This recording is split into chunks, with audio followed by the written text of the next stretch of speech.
Oi, gente, tudo bem? Bora fazer mais um exercicinho aí sobre energia mecânica. Esse é um pouquinho mais sofisticado, porque além de envolver o conceito de energia mecânica, ele também envolve uma partezinha ali de forças no movimento circular, tá? Então, bora lá. O Melhor de Calvin, por Bill Watterson. Você faz e eu assisto, medroso.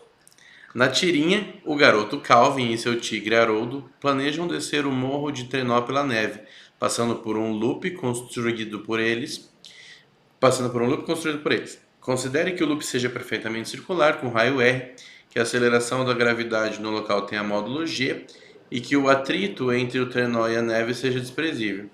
De acordo com esses dados, a velocidade escalar mínima com a qual Calvin precisa chegar ao início do loop para completá-lo com seu trenó sem cair é. Então, primeiro, né, é um exercício literal, não vai sair daí nenhuma resposta numérica. Isso é a primeira coisa, porque os alunos ficam, professor, mas não tem número nenhum. Não tem. E se você olhar nas respostas, são todas respostas literais. Tá? Então, vamos começar a armar esse probleminha. Para armar ele, eu vou fazer um desenho aqui assim, ó, da entrada do loop. Vou imaginar assim a entradinha, aí depois o loop circular em si e depois a saída do loop. Beleza. Então vou pensar assim: ele quer que a pessoa consiga fazer a volta completa. Para resolver esse probleminha, eu preciso pensar no ponto que dá problema. E o ponto que dá problema é o ponto mais alto lá do loop. Então eu vou imaginar quando o corpinho passar por essa posição, a posição mais alta, que é onde eu posso encontrar o problema, tá? Se ele não tiver uma mínima velocidade para isso, né? Aqui embaixo, quando o corpinho passar por aqui, ele tem que ter uma mínima velocidade, tá? Que eu vou chamar aqui de V0. Ele tem que ter uma velocidade mínima para conseguir continuar o percurso, fazer a volta inteira e não cair. Se essa velocidade for pequena, ele pode chegar aqui assim e voltar. Se essa velocidade for um pouquinho maior, ele pode ir até lá em cima e cair num outro ponto. Se essa velocidade for a velocidade um pouquinho menor que a mínima, ele pode chegar lá e cair lá em cima. Tá? Não é isso que eu quero. Eu quero que ele continue o loop. Então eu vou calcular qual a velocidade para isso. Essa é a proposta do problema. Ao passar lá em cima, ele tem que ter uma velocidade v, que eu não sei qual é, e a gente vai descobrir essa velocidade, tá? Então eu vou colocar aqui a velocidade v. E agora eu vou fazer o desenho das forças que atuam nesse corpo quando ele está no ponto mais alto da trajetória.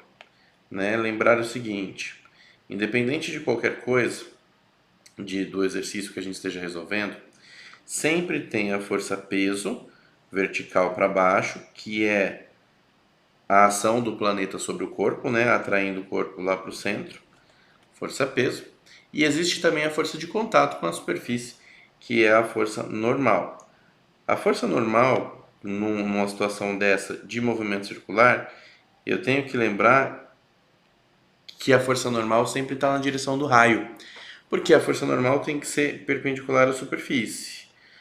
Então ela tem que ser perpendicular aqui à superfície e para isso ela sempre vai estar na direção do centro do movimento, tá? Então eu posso escrever agora a expressão da força resultante, né? Posso pensar que força resultante é o produto da massa pela aceleração. Como isso é um movimento circular, essa força resultante é do tipo centrípeta e, portanto, a aceleração também é centrípeta. E aí, bora lá escrever então, né? No lugar da força resultante centrípeta, eu preciso fazer a composição dessas forças, né? Eu preciso somar vetorialmente a força normal com a força peso. E aí eu vou lá e escrevo isso então. A força resultante é a normal com a peso. Cuidado para não confundir, eu não coloco v na conta, porque v é velocidade, eu estou somando vetores de força, tá? Então, normal mais peso, isso é massa vezes aceleração centrípeta.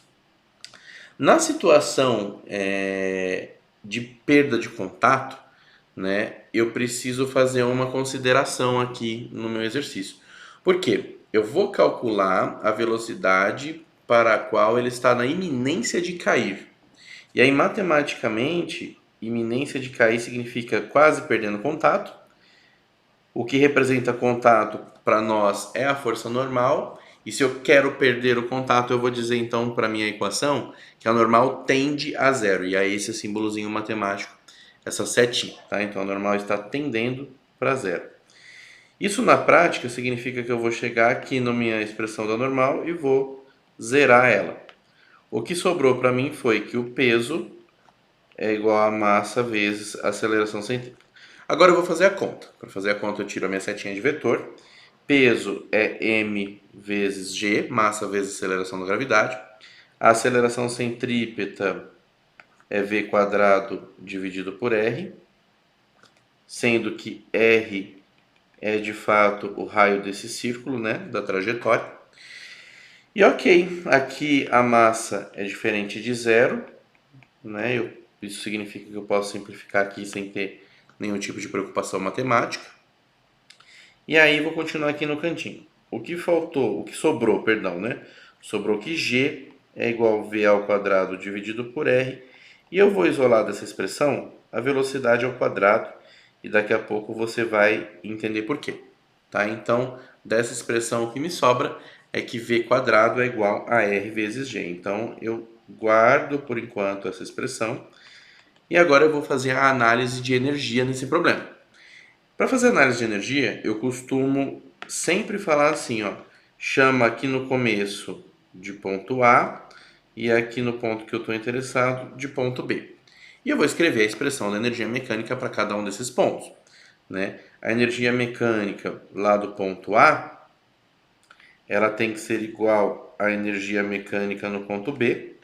Energia mecânica, lembrando que isso é sinônimo de energia total do sistema e, portanto, é a soma de todas as modalidades de energia. O probleminha não considera o atrito, né? Então eu posso tranquilamente falar que a energia mecânica se conserva, posso igualar essas energias. E agora eu vou pensar o seguinte: já que a energia mecânica é a soma de todas as modalidades de energia, eu preciso ver quais são os tipos de energia atuantes ali. Então, se eu olhar aqui em relação ao ponto A, três perguntinhas que nós sempre temos que fazer, tá? Tem altura em relação ao chão? Porque se tiver, tem energia potencial gravitacional. Tem velocidade, o corpo naquele momento? Se tiver, tem energia cinética. Tem mola? E se tiver, tem energia potencial elástica. Aqui no caso do ponto A, ele está no chão, então não tem energia potencial gravitacional. E também não tem mola, portanto, não tem energia potencial elástica. O que sobra para nós, então, em relação ao ponto A, é só a energia do tipo cinética. Então, energia cinética no ponto A, porque o corpinho está se movimentando ali, logo na entrada, tá? Lá em cima no loop, tem as duas coisas, né? Ele tem tanto velocidade, portanto energia cinética, quanto altura, portanto energia potencial gravitacional, só não tem mola. Então eu vou escrever que a energia mecânica no ponto B é a cinética no ponto B mais a potencial gravitacional no ponto B também. Agora eu vou abrir essas expressões. Energia cinética no ponto A, isso é massa. A velocidade no ponto A é o que nós chamamos de V0 aqui no começo, e é inclusive a pergunta, tá? Então, m vezes V0 ao quadrado, tudo isso dividido por 2. Energia cinética no ponto B é a massa, velocidade no ponto B ao quadrado dividido por 2. E a energia potencial gravitacional no ponto B é mgh. E aí eu tenho que pensar então qual é a altura do ponto B em relação ao chão, né? Então eu venho aqui na minha figurinha mais uma vez. O ponto B em relação ao chão é toda essa altura até aqui embaixo, que coincide com o diâmetro do círculo, tá? Então se o círculo tem raio R, essa altura vale para nós 2 R's, tá? Então agora eu volto lá embaixo. Mais uma vez eu tenho massa em todos os termos e ela é diferente de zero, então eu posso fatorar isso aqui, né? Dividir todos os termos pela massa.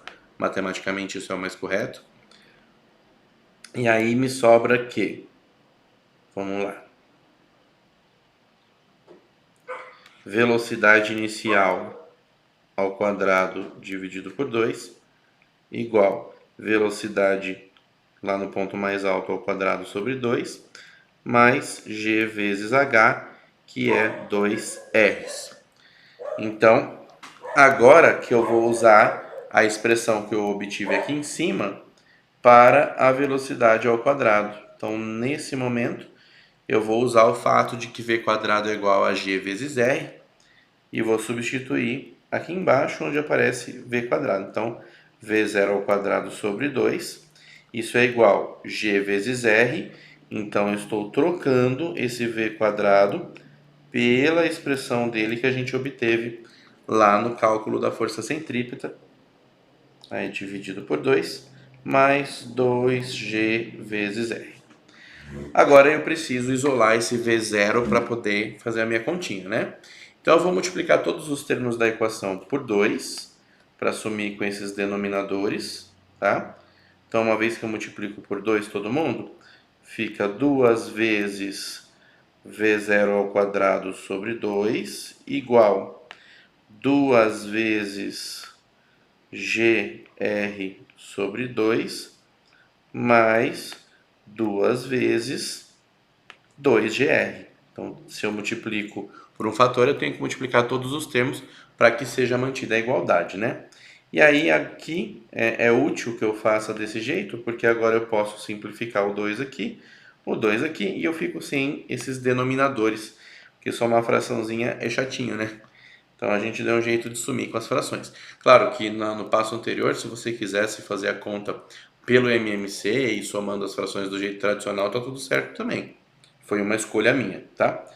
E aí do lado esquerdo sobrou v0 ao quadrado, do lado direito sobrou g vezes r mais 4gr.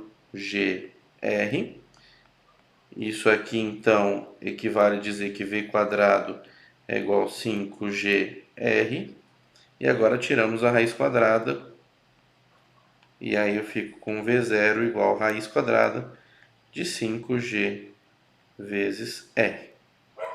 E, portanto, chegamos aqui na resposta final.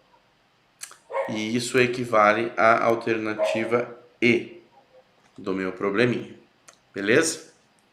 Até a próxima.